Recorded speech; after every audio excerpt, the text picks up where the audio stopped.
Yep. Okay. Yep. That's right. That's right. Not sure who I'm confusing it with in Mesa, but yeah, that's now that you say that, I do remember it being over there now.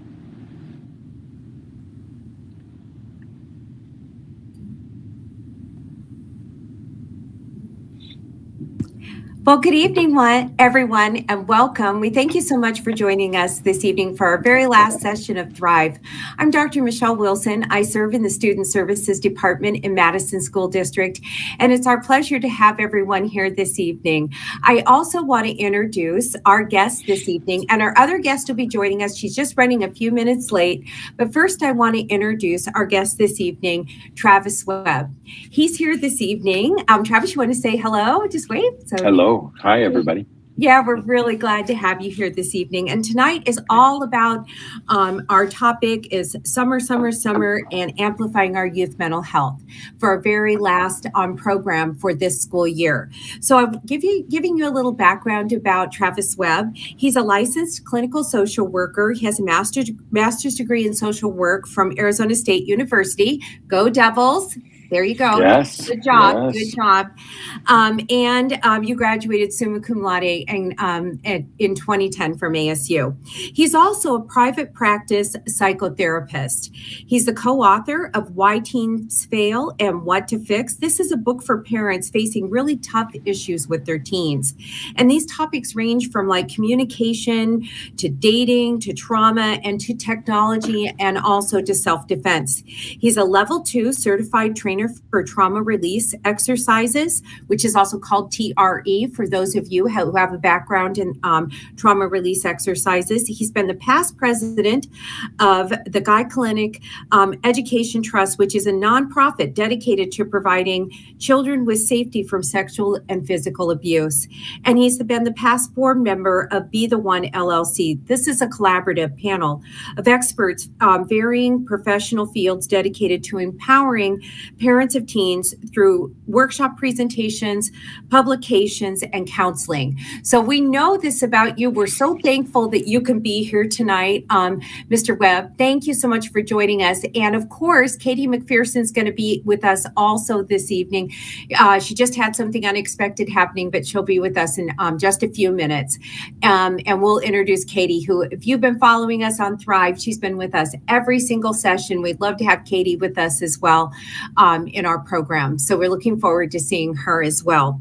As we open up our program, like I said, Thrive is here in Madison School District. This has been our program, Travis, all year, where we've been talking about topics from substance abuse. We talked about what parents need to know about social media and gaming.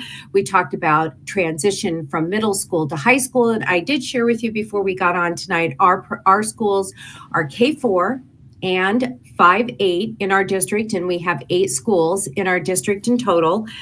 We also talked about vaping and substance abuse, but tonight is really all about summer, and parents, and focusing on keeping their young adults and their children in the very, very best state of mental health all throughout the summer.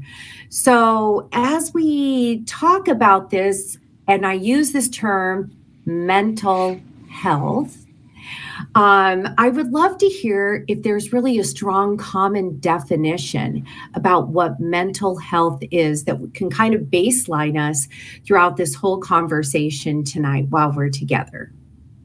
I love it.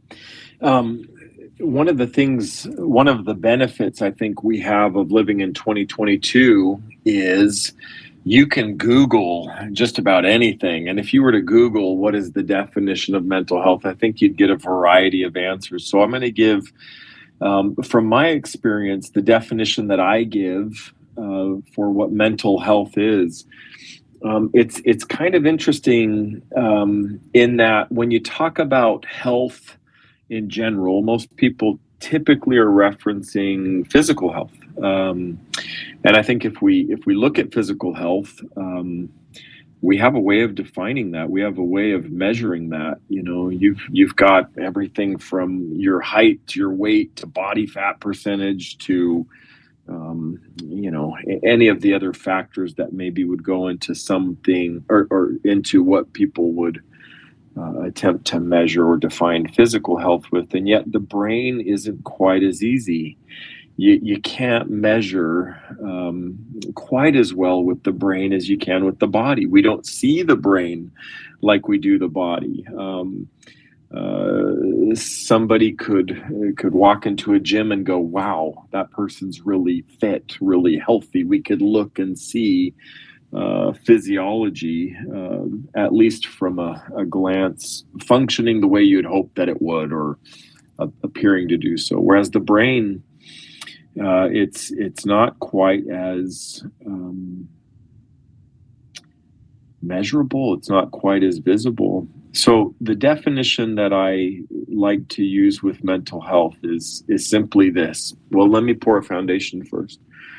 The brain, it's made up of several parts. The most important parts that I find myself talking to people about, it's the base of the brain, or the limbic system.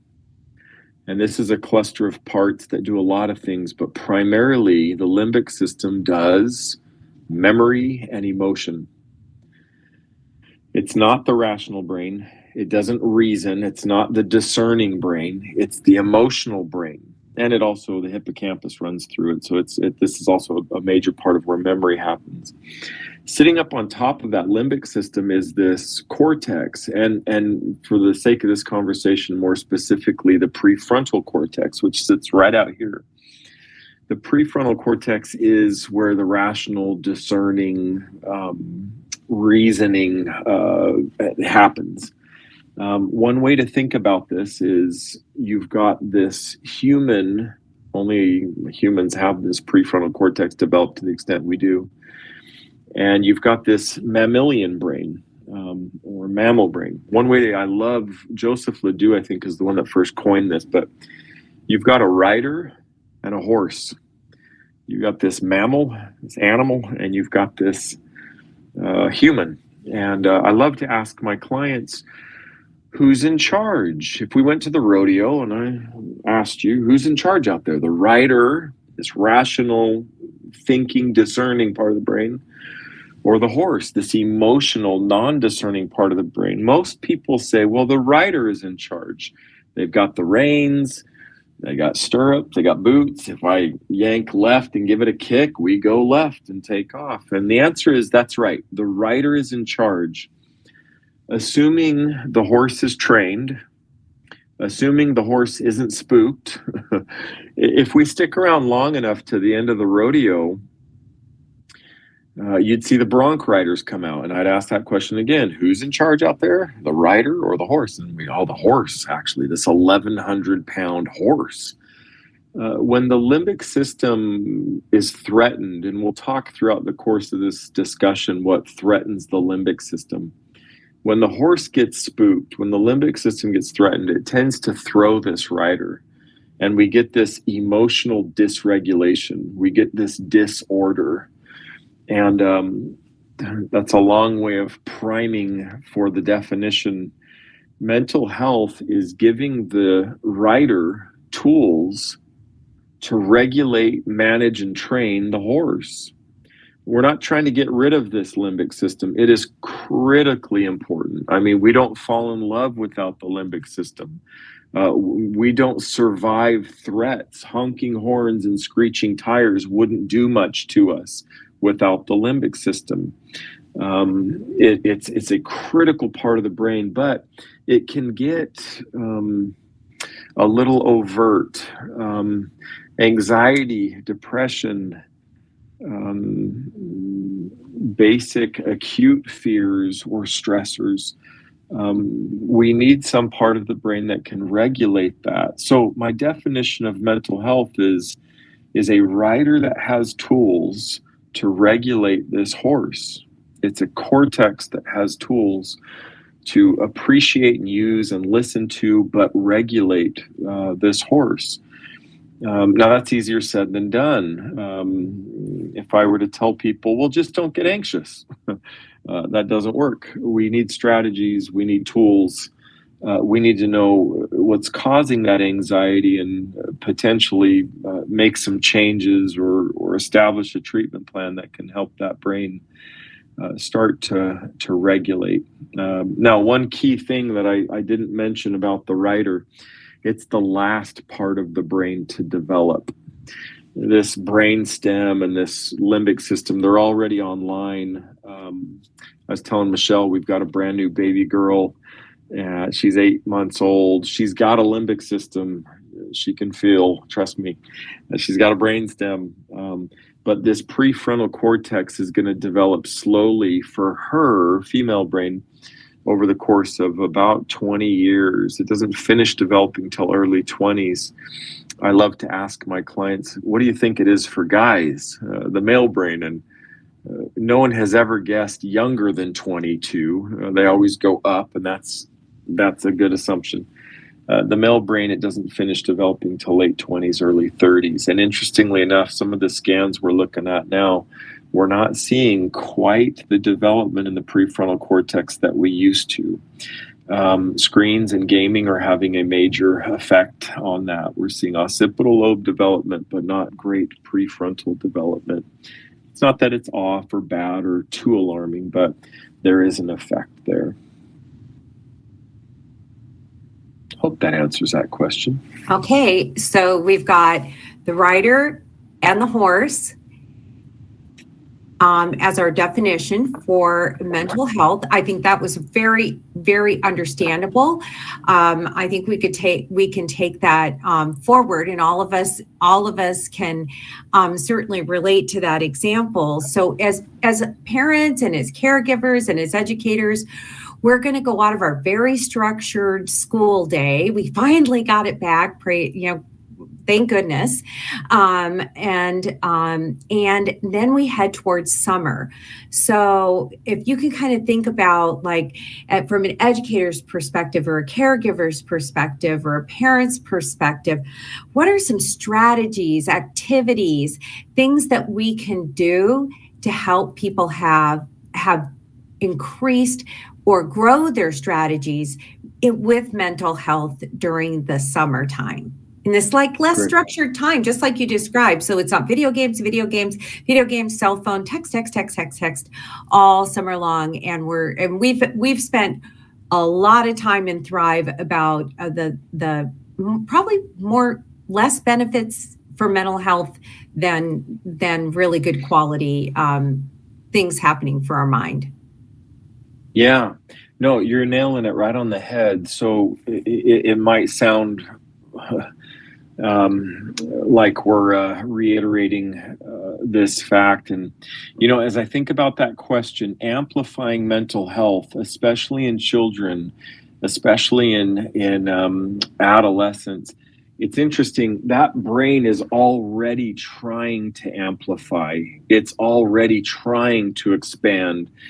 There's a major surge of neuropathic growth right in this age group that we're talking about.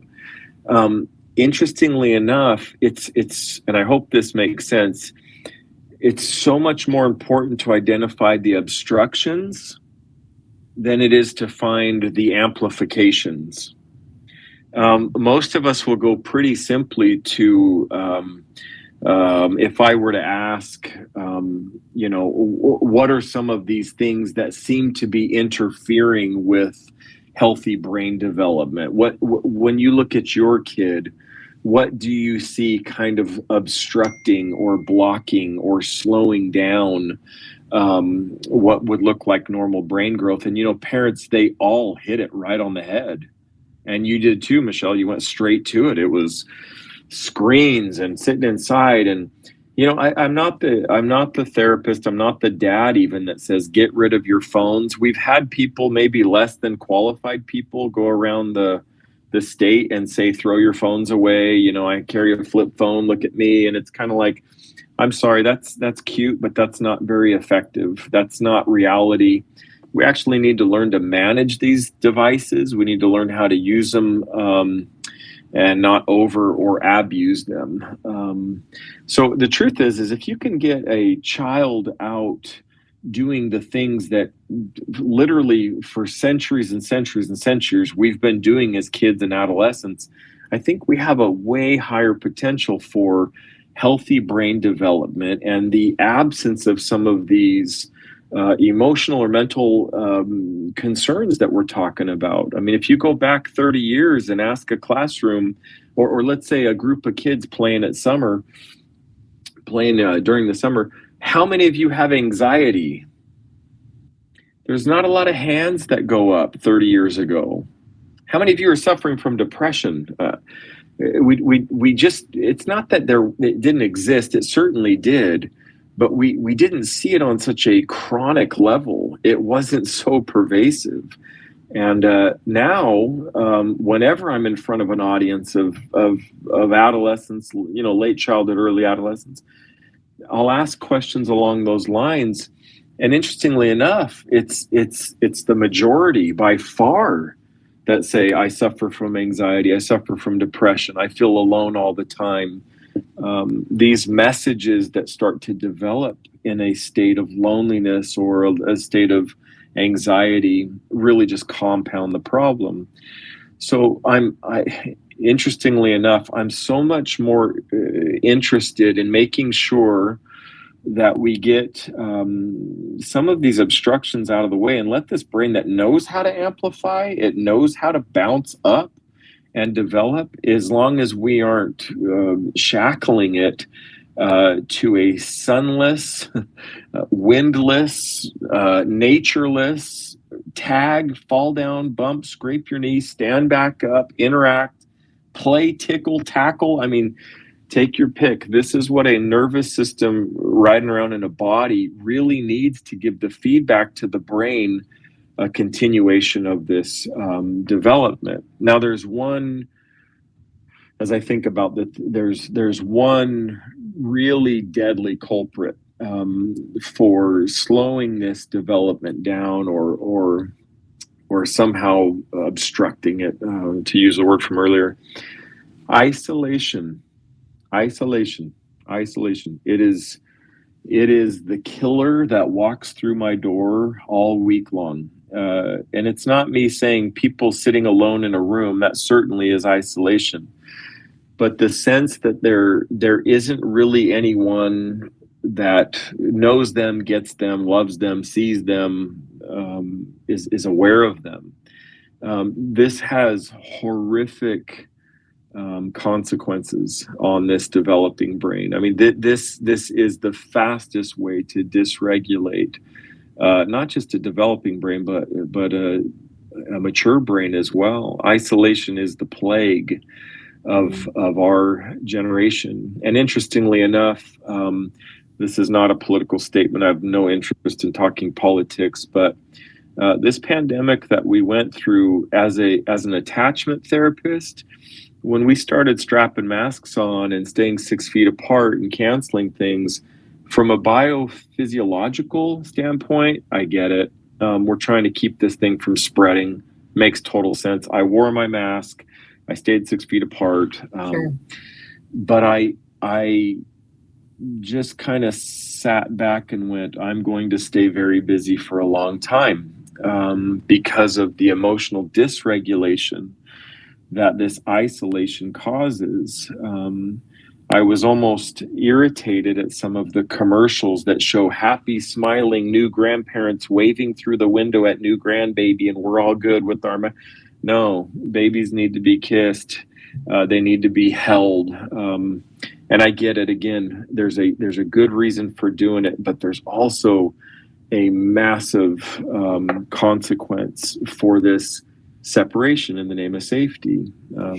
You bring up such a good point that as we are moving forward, how critical it is for us to go back to touching and in appropriate ways, hugging one another if people are receptive to that, or high-fiving, or whatever is their appropriate way to break this isolation.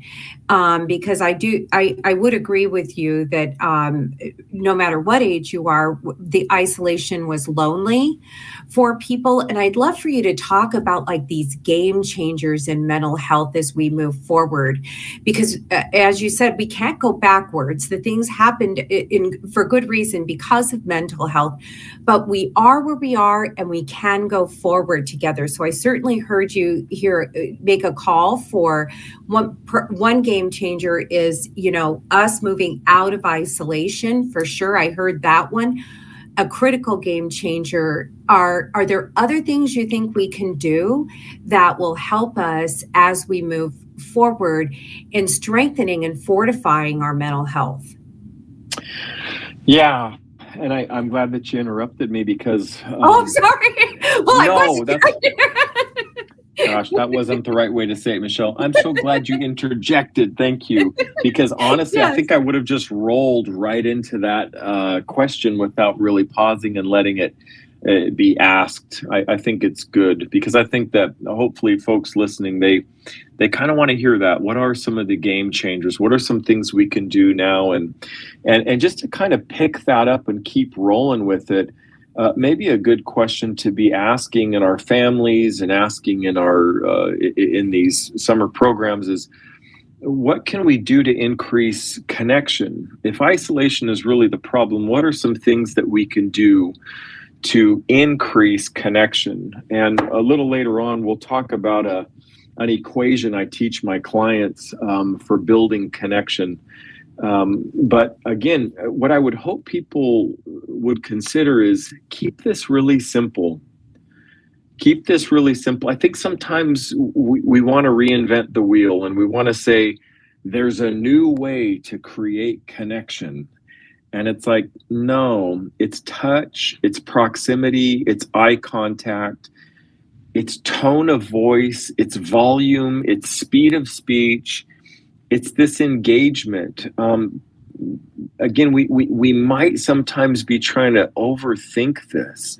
And the truth is there really is a lot to be said for the benefit that the brain, this developing adolescent or late childhood brain receives when we do put any of these distractions or obstructions down, and then very simply start whatever form of engagement this family or this group would enjoy. Now, I've had people say, but what if my kids don't enjoy anything?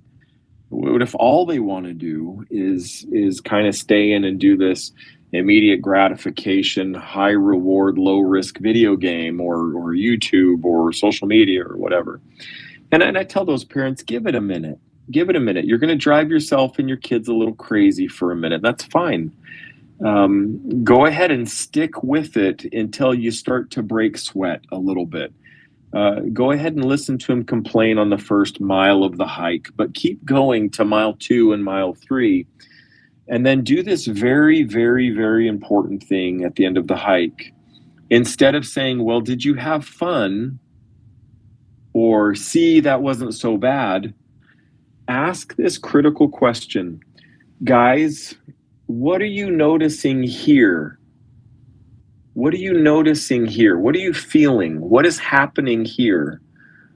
I want people that I'm working with to become emotionally focused. And it's not because feelings are everything, but feelings, these emotions, they're a wonderful indicator of the effectiveness of the strategy you're using. Emotions are the fruit. Taste that fruit. If it's bitter, throw this strategy away. If after this interaction, this game, this whatever, if they say, yeah, it was fun, but can I, no, just check into this down here. What are you noticing? Do you feel closer? Do you feel calm? Do you feel love? Do you feel something positive? Do you feel pretty flat? Do you feel numb? Do you feel checked out? What? If we can get these highly developed limbic systems to somehow report that simple, this is where I'm at, this is what I'm feeling, It's going to give parents, it's going to give educators, it's going to give group leaders a lot of critical feedback as far as what to do going forward, what to continue, what to edit, what to adjust. If we aren't having an experience where this emotional, this limbic system is benefiting, you're going to have a tough time talking them into it going forward. Now, good teachers know this. Good teacher. I was never a teacher. I did work in the schools. I was the behavior specialist for an elementary school in Chandler. I was the specialist on behavior. That's a terrible title for me because I rarely tried to regulate their behaviors. If they were struggling in class or acting out, first thing we would do is go throw the football or the frisbee. We'd get them moving, we'd get them breathing, and then I'd bring them in and say, hey, before we talk about what happened in Miss So-and-so's class, what is happening here? And they'd usually say something like good, better, or calm. I just want them to kind of notice that there really is something that we can do to benefit this experience that they're having. Now that the horse is calm, now you can talk to the rider. What little rider there is in a 10-year-old, but nonetheless, now you can talk behavior. Now you can talk strategies. If you don't calm the horse, you can't talk to the rider. So game changers, well, pick your activity, get them moving, get them sweating, get some of these distractions out of the way. But then most importantly, the real thing that changes the game is getting them aware of, present in what's happening in their body, what's happening emotionally. And then edit, repeat, institute, integrate, whatever you've got to do from there. Oh, thank you. That's a lot of good advice there, and a lot of grounding, a lot of centering and grounding for them to express themselves. I wanted to hear your weigh in on this because we've had a lot of presenters, and one presenter spoke about in Thrive throughout this year spoke about. Actually, two presenters strongly recommended for parents about their opinion was that students using their cell phones, getting cell phones really young, wasn't necessarily in the best interest for them while their brain was developing. That was a strong weigh in. And also, one had made a strong plea to kind of engage in this wait until 8, which was wait until 8th grade movement, because they felt like you gave the young person the time for their mind to develop. And also because speaking to your isolation, also there's so much gratification in the immediate response of the cell phone. It doesn't develop the mind was what one presenter said. And then another presenter spoke to the fact that kids have a tendency to want to take them into isolating places, and that the end result of texting or the end result of being on social media or TikTok is actually more isolation. That's right. I would like to hear your weigh in, and you work with a lot of people in therapy. What's your experience? Because every parent is getting the full court press from whatever grade. Some will say 3rd grade, some will say 5th grade. Every parent has a different experience. What's your weigh in? Because our parents are trying to make the best decisions for their children. I love it. The wait until 8, I'm on board with that in most cases, especially the male brain, especially. Big difference between the male and female brain. Now, there's a risk in giving a female brain a phone early because it's more conversation than we probably have time for. But that female brain, it crosstalks very well. Huge corpus callosum. This is why social media. This is why comparison. This is why some of the issues that girls get into are issues. Boys, it's more content, it's gaming, and don't make this a moral conversation, but pornography, same thing. A huge chemical payoff with video games, with porn, and I'm not saying they're on equal terms. They're not.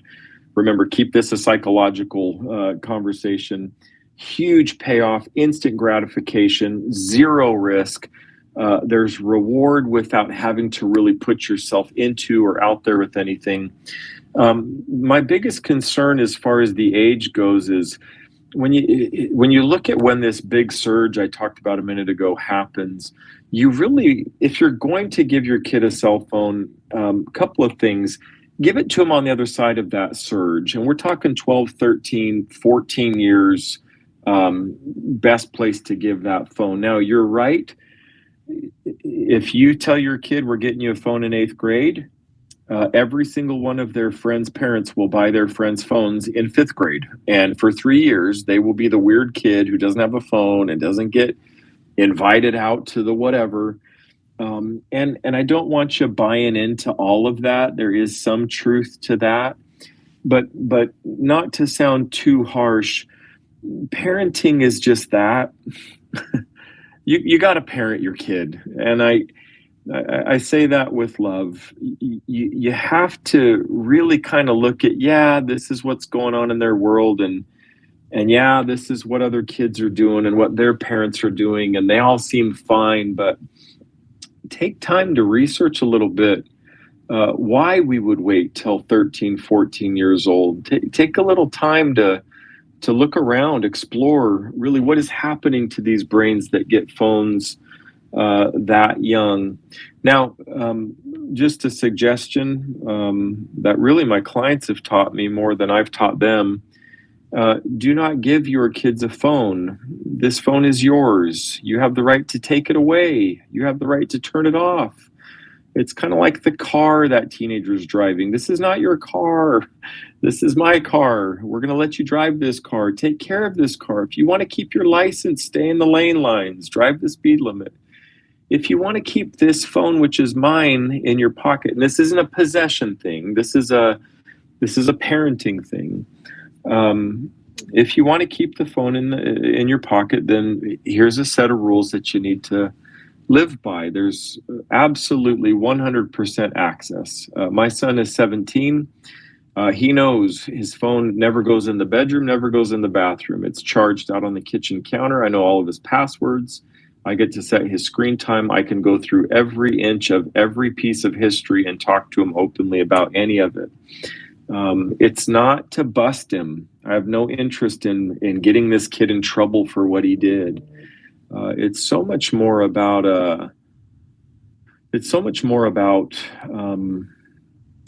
making sure that this collaboration, this coordination is happening between the parent and the kid, and really talking to them, working with them through the issues that maybe they're struggling with as far as the phone goes.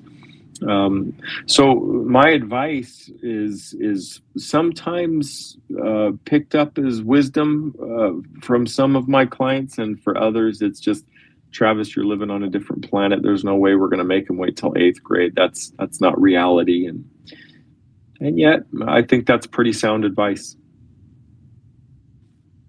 Thank you for your weigh-in. That's really helpful. And also thank you for the feedback around how to set healthy boundaries with it.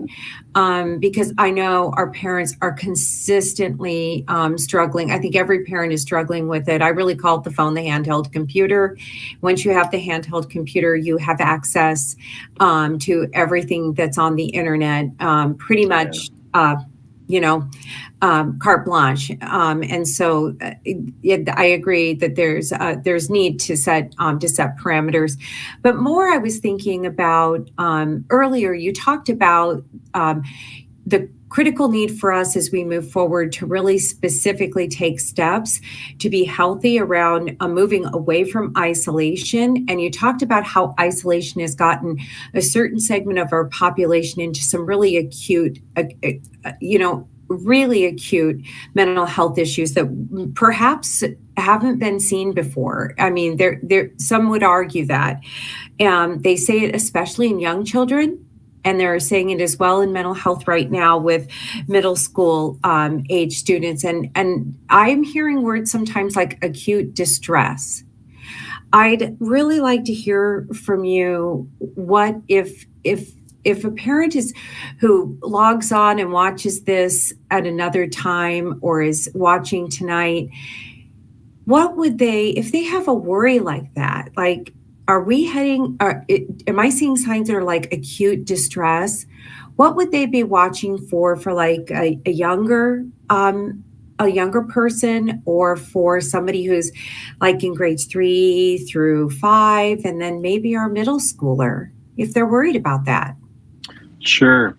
Don't overthink acute distress. We all have it from time to time. It's just an isolated event where there's stress on the brain, and we're going to see a reaction. The brain is going to react to this distress. That's pretty normal stuff. But a few of the signs you mentioned: isolation. If kids start pulling away, if they start disengaging, if you see a loss of interest in anything outside of some of these big chemical hits that the brain can get, that's a pretty it's a pretty good indication that we've got something that is again threatening on some level, real or perceived, that sense of freedom or safety or connection. And again, I want to keep it that simple. If there is an acute distress, or if there's an overt distress, look at those three as a good starting point. Mental health, again, it can get so big so fast. Looking for answers can feel so overwhelming. I want to streamline it, keep it simple for folks. Is this threatening their freedom in some way? Is this threatening their safety in some way? Is this threatening their connection in some way? Maintain a tone that is calm. Maintain a response rather than a reaction that is curious rather than accusative. And I hopefully I'm doing more than trying to address the question and saying it, maybe even in showing, don't overreact yourself. You can really compound this distress by worrying about the distress. It's the most common way people go from something that's acute to something that becomes more chronic. Is we have this cortex that is now worrying about what the limbic system is doing. Yeah, your kids, in order to build resilience, they have to go through distress. Some of those warning signs, like disengagement, loss of interest, pulling away. This is maybe the right way, maybe the wrong way to say it, but don't freak out about that. Every week I have parents who bring their kids in here really worried about something that is really pretty normal. And I usually dismiss the child and say, would you mind waiting out in the lobby while I talk to mom for a few minutes? And it's really about regulating mom's limbic system. She loves this kid.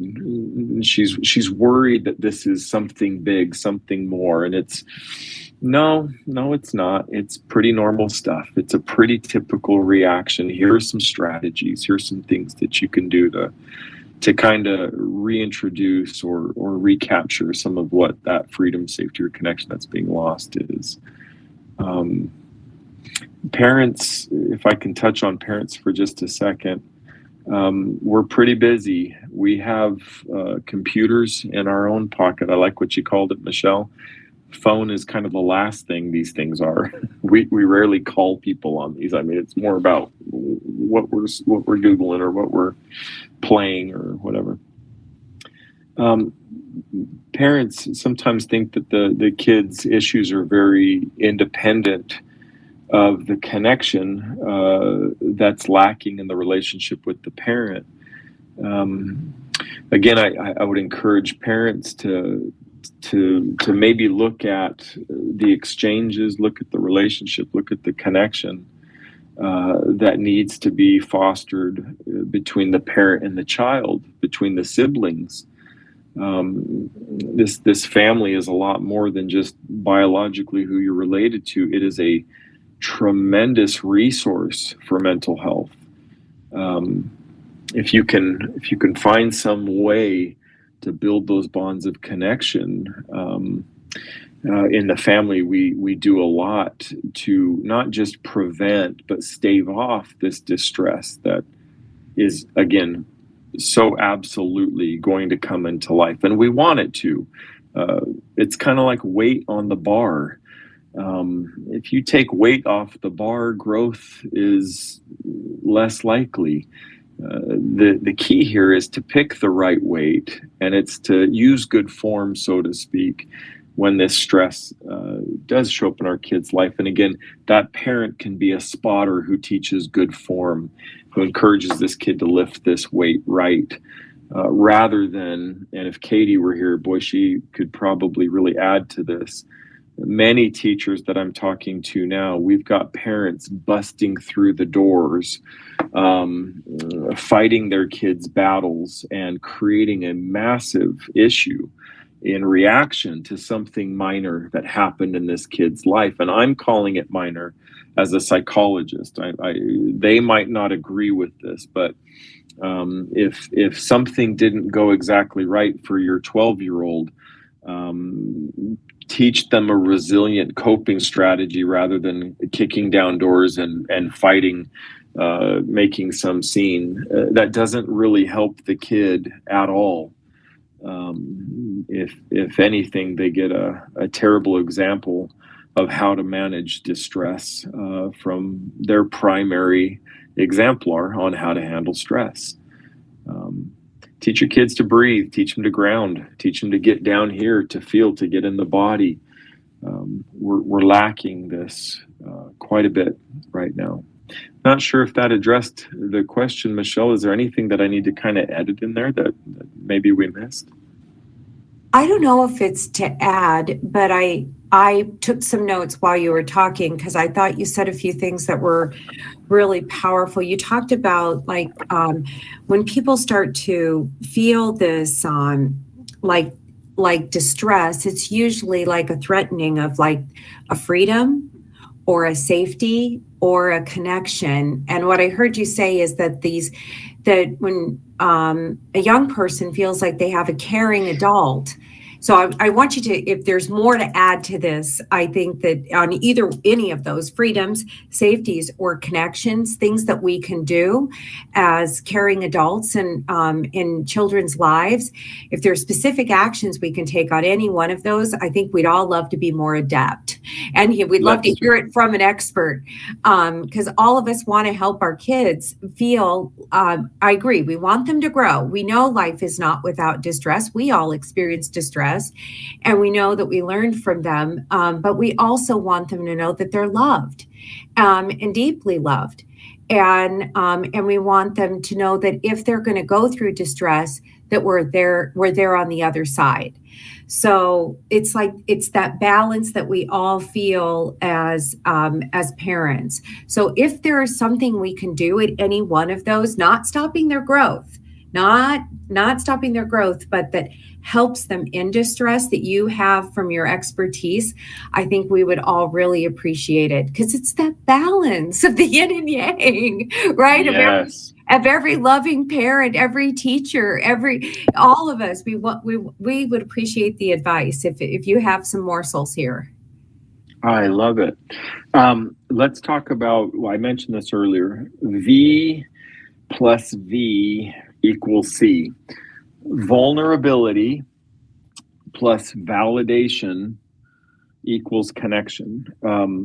When someone is in distress, when someone is feeling bothered, scared, bugged, anxious, angry, whatever, for whatever reason, whether it's an acute distress or something massive, whether it's on the other side of a trauma, whether it's just something that we would consider not a big deal, but they seem to be making or sensing it's a big deal. What we want to encourage our loved ones to do is to somehow open up and share what it's like. That was that question from earlier. What is it like down here? That's a petition for vulnerability, emotional vulnerability. I'm not really listening for what happened. Behavior focused doesn't really get us there. Dang it, if only. It would be a lot easier if we could just say the behavior is this, behavior is that, don't do this, start doing that, all better. It's typically what we do as parents. We typically go, well, did you think about doing this? Or if you wouldn't have done that, then done, did, do, done, did, done, do. And the truth is, you're going to run some laps. You're going to do some circles focusing on behavior. That's why I said when I was the behavior specialist, I was kind of like, can I change my title? And it didn't really matter too much. I knew what I was going to do with them, despite the fact that that was the title. Vulnerability. I teach spouses, you've got to do this with your spouse. Men, we've got to do this with women. Women, we've got to do this with men. Women got to do this with women. Men got to do this. We've got to do this with each other. We've got to find some way to pull what is happening down here up and out. Now, sometimes that's verbal. Sometimes that's emotive. Sometimes it's a quivering chin and a set of soggy eyes. One of the biggest obstacles we run into, and dads and moms, this is really for you. If you ask most people, especially men, finish this sentence for me. Emotions are a sign of weakness. Almost, I don't know if any of you thought that, but that's almost unanimously what I get. Emotions are not a sign of weakness. Emotions are actually a signal trying to let you know about freedom, safety, or connection needs. Period. Kind of like hunger is an alarm trying to tell you about a need. If I said hunger is a sign of weakness, well, I've got a few weeks to live. Thirst is a weakness. No, thirst is trying to tell you about your body's need for hydration. Sadness, loneliness, fear, these aren't necessarily the problems people make them out to be, and they're not to be avoided. Now, I know I'm a guy. As soon as we're done here, I'm going to go watch the Suns game. I'm hiking the Grand Canyon in 2 weeks. I'm taking a gun. I play guitar. I'm not trying to say I'm a guy's guy, but I certainly don't feel like this soft, squishy, lacy pillow of a person. I never have been. My dad used to tell me when I was a kid, if you're going to cry, I'll give you a reason to cry. I mean, I grew up in a family where emotions, you needed to zip it. You needed to knock it off. When you can be happy, then you can come out of your room. That was kind of the world I grew up in, and it wasn't abusive. It was good people doing the best they knew how to do. I've learned, though, in working with humans on a deeper level and sometimes in deeper crisis, we have to get vulnerable. You have to know how to ask for this vulnerability. Let me listen to you. What is it like for you? I don't have an answer for this. I just want to know what's going on for you. Your tone, remember, the limbic system is listening. So you got to learn limbic language here. The tone, the volume, the speed of speech, the eye contact. When I have a client start emotionally surging on the couch, I put my tablet down and I kind of roll forward and say, wow, you're feeling something right now. Let me listen to you. What's happening right here, right now? And without exception, people, when they get that invitation in that way, they spill. They go, I feel worthless. I feel hopeless. I feel like everything I do, it doesn't matter. I'm listening for that vulnerability. I'm petitioning for that vulnerability, and not so I can fix it. My job is to validate the vulnerability. That is not necessarily me saying, you're right, you should feel that way. That is me saying, I see ya. It sounds like it's like this for you. It sounds like the world is coming to an end. Is that the way that you're feeling it? I heard you say nothing matters. It's almost like nothing matters down here. It's not necessarily helping them see what they're not really grasping yet. It's somehow climbing down into their pit in the dark, without a rope, without a flashlight, somehow to walk in their shoes in this pit, whether it's a real pit or a perceived pit. We're trying to get down in this space with them. Our kids will vulnerably express even without the invitation. They will surge, and parents and teachers almost exclusively go, okay, hold on though. Let me get you to think about this different. Let me get you to realize. And it's like, stop it. You have to work with the horse before you can ever talk to the rider. This is why I took those kids and threw that football and threw that frisbee. I wasn't trying to get them to calm down. I'm trying to get them kind of in their body in some sense that what we're going to do here, you're going to have somebody that gets it on a deeper level with you, explaining, correcting. This is all phase 2 stuff. You have to do phase 1 before you can even begin to address phase 2. So my job is to mourn with those that mourn. It's to kind of feel with those that are feeling. It's to empathetically find some part of me that can relate to this and then get me down to that level. This is the answer to connection. This is actually what builds a sense that I'm secure, I'm safe. John Bowlby's attachment needs. This is the little equation that gets us there. If you think about in your own past or present, those people that were absolutely the safest, the most secure, the people you could go to, I guarantee you on some level, they had at least the tone, if not some direct expression of the ability to validate what you're going through. Now, I have people kind of ask me, okay, got it. So feel what they're feeling. Got it. Now what? What's next? And I say, no, nothing. We don't talk about phase 2 until you have lots of practice with this first step. How can I somehow signal their limbic system that I can somehow relate or feel? I can kind of get that, and not just get it, but get it. I invite spouses sometimes, when you discover the feeling, spend the rest of the day in it. Don't even talk about what do we do about this until tomorrow. Spend the rest of the day somehow trying to swim in that space with them. And not because, what they're feeling is accurate or is the answer. It's build that bond before you search for solutions, because without the bond, you've got a primary problem while you search for subsequent solutions. You have to resolve the horse's issues before you can talk to the rider. So this can happen in a million different ways this summer. If you're on a vacation, if you're on a trip, if something bad happens, if something hard or something frustrating, it's my turn to sit up front. This is day 3 that I haven't got to sit up front or whatever. Parents, you can take your kid aside and go, what's it like never getting to sit in the front? What are you noticing? You said, Dad, you're so unfair. You love him more than you love me. What is that like, feeling like Dad loves him more than he loves you? Instead of, well, you got to take turns. And of course I love you the same. I love all my, it just doesn't work on these kids. It doesn't work at all. What is it like? Let him express. And then your job is to somehow see if you can sit in that 9-year-old body that just keeps getting put in the back seat.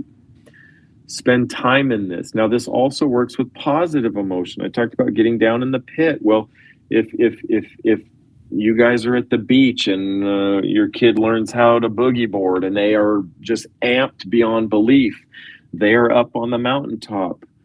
Tell me what you're feeling. Holy smokes, got it. So that first wave that you rolled all the way to shore, I'm not just catching their story. I'm trying to get me into the emotional experience that they're having. Now, that leaves a kid without knowing, but rather knowing limbically, I am seen, I am heard, I am loved, I am picked, I matter. You don't even have to say it. Attachment needs are sensed. They aren't spoken and heard necessarily. You can tell your kids all you want, I do love you. But if you're not validating the emotional stuff, the vulnerable stuff, they won't buy it. It's true for adults too. That may be the best definition of empathy I've heard. Thank you. Yeah, that was really powerful and hard to do. It's really hard to, it's very hard to really go into somebody else's space. So I was going to ask you, when somebody's really attempting it versus wanting to fix things, which is, I think, what we were trained to be fixers. We're solution minded, and if we're going to move away from that and really go into the space, and so when we're early learners on this, how does it feel for the learner? I mean, if you've been training people to do this, how does the typical learner? What's the curve for them? Is there a typical learner? And I mean, because now we're going to go into some discomfort. And, yes. If we want to grow this skill, what should we anticipate? Yeah, good question. First thing we got to say, when you said this is hard, I nodded and said, "Yep, hard is healthy." We have it written on our wall at home. Hard is healthy. Not just I can do hard things. Hard is healthy. The gym is hard. Education is hard. Marriage is hard. Hard is what makes you strong. If this isn't hard, if I say, hey, 3 quick tips this summer, it's going to make your relationships amazing, and they're super simple, fire me, get me out of here. I'm loading you full of crap. It's garbage what I'm teaching you. If it doesn't have some element of strain, there is no growth. It's true in the gym. It's true in the emotional gym. No pain, no gain. You don't grow without the weight on the bar. As far as the typical learner goes, the most common thing I see is people that get it, and you'll even watch them scrunch their prefrontal cortex up. They'll go, yeah, got it. Okay, so I need to feel with them. Okay, got it. And I go, okay, no, it's down here. We're not necessarily trying to get it. You've got to try this kind of awkward, uncomfortable thing yourself. Go ahead and give yourself some grace. Give yourself some time. This is not supposed to. You're not supposed to master this by the time school starts back up. This is something I've been teaching for, I don't know, about 12 years or so, and I'm still learning how to do it. The important thing to keep in mind when you said we're solution focused, I hope you remain solution focused until the emotional dysregulation shows up. This is an emotional tool for emotional problems. If someone is physically down in a real pit, don't climb into it with them. Get a rope, get a ladder, fix the problem. If someone's drowning, don't go drown next to them. Save them. So we're going to rescue physically. But whenever the emotions, kind of like I said, if I've got a client that is telling me a story and then all of a sudden, this emotion surges up, that's my cue. Roll in, grab this set of tools. Let me somehow validate what is it you're feeling, what's going on. Let me talk to that limbic system while it's up, while the horse is here. Let's address it, so to speak. I've seen people master this way faster than I ever will. They figure it out and they just become empathetically competent. They become very soft. I watch marriages show up on day one. We basically just need to know how to split the stuff up and what we're going to do with the kids. And when they get this tool and start using it, I watch them fall back in love. I watch them recommit. I watch them find a gear they never knew in their families and their marriages. You do have to stick with it. It's not a one and done. It's an every time. If I go home from work when we're done here and my 17-year-old son is emotionally distressed, I'm going to use this tool with him. I'm not going to say, hey, what's wrong? What's going on? I'm going to say, whoa, I'm picking something up, my man. What's going on down here? Where are you at? And if he says, nothing, I'm fine, Dad. I'm trying to come down in the pit and he closes the hatch and I can't get in. My job is to sit on the lid. It's to say, If you feel like you can talk about it, I'm ready. I would love the chance to listen. I would love the chance to try and validate. And yet, it's not something you need to crank into. Don't tell your kids, yeah, you do need to share so I can validate. That's only going to dig that pit deeper. They're going to pull away more from you. So yeah, don't plan on it being a quick process. Sorry, Michelle. Oh, don't be sorry. No, it's very helpful. And I love to hear even you practice dialogue because the role playing is very helpful to hear how you would do that with your son.